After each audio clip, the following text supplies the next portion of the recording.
Hello பாய், எங்க இருக்கீங்க? பார்க்கண்டியா? நானும் பார்க்கண்ட தான் பாய் இருக்கேன். கொஞ்சம் ஆர்டர் கொஞ்சம் பேசணும் பாய். அதை இருங்க, வரேன். வரேன். அரே பாய், சலாம் வலைக்கும். சொல்லு தம்பி, ஆர்டர் பத்தி பேசியிருந்த சிறப்பா பண்ணி கொடுத்துடலாம்ப்பா. பாய் எப்படி பாய் இருக்கீங்க? நல்லா இருக்கீங்களா? இல்லை பாய், ஃபங்க்ஷன் வீட்டாண்ட 20 பேருக்கு மட்டன் பிரியாணி செய்யணும். லிஸ்ட்டு சொன்னீங்கன்னா வாங்கி வந்து கொடுத்துருவேன். நல்லா பண்ணிவிடுங்க. பண்ணிடலாம்ப்பா சிறப்பா. நான் சொல்கிற டக்குன்னு வாங்கிந்துரு. 1/2 கிலோ மட்டனு, ஒரு 1 கிலோ பாஸ்மதி ரைஸ்.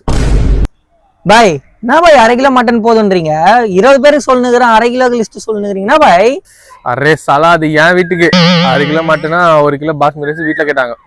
பாய் வீட்டுக்கா? தெளிவாக சொல்லுங்க பாய். நான் கூட ஆர்டருக்கு ஏதோ 1/2 கிலோ வச்சு என்ன பண்ண போறீங்க? பயன்ட்டேன் பாய்.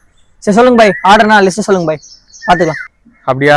சரி, 200 கிலோ மட்டனு, ஒரு 200 கிலோ பாஸ்மதி ரைஸ் மூட்டை தந்துரு.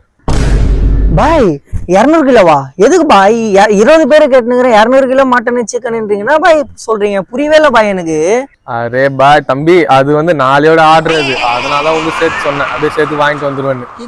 பாய் என்ன பாய் எங்கெங்கயோ போறீங்க? நான் சொன்ன அந்த 20 பேருக்கு கடைசி வரைக்கும் நீங்க லிஸ்டே சொல்லியா பாய்? என்ன பாய் பண்றீங்க? போங்க பாய், நான் உங்ககிட்ட பிரியாணி கிட்ட ஆர்டர் கிட்ட வந்து நான் கிளம்புறேன் பாய். எனக்கு பிரியாணி வேணாம் பாய், தயிர் சாதம் போட்டு விட்டுறேன் ஃபங்க்ஷன்ல. தம்பி தம்பி தம்பி, ஏன்பா கோச்சின்னு போறேன்? இருப்பா, பிரியாணி கேட்டு வந்தா என்ன நோ பண்ணுறேன்.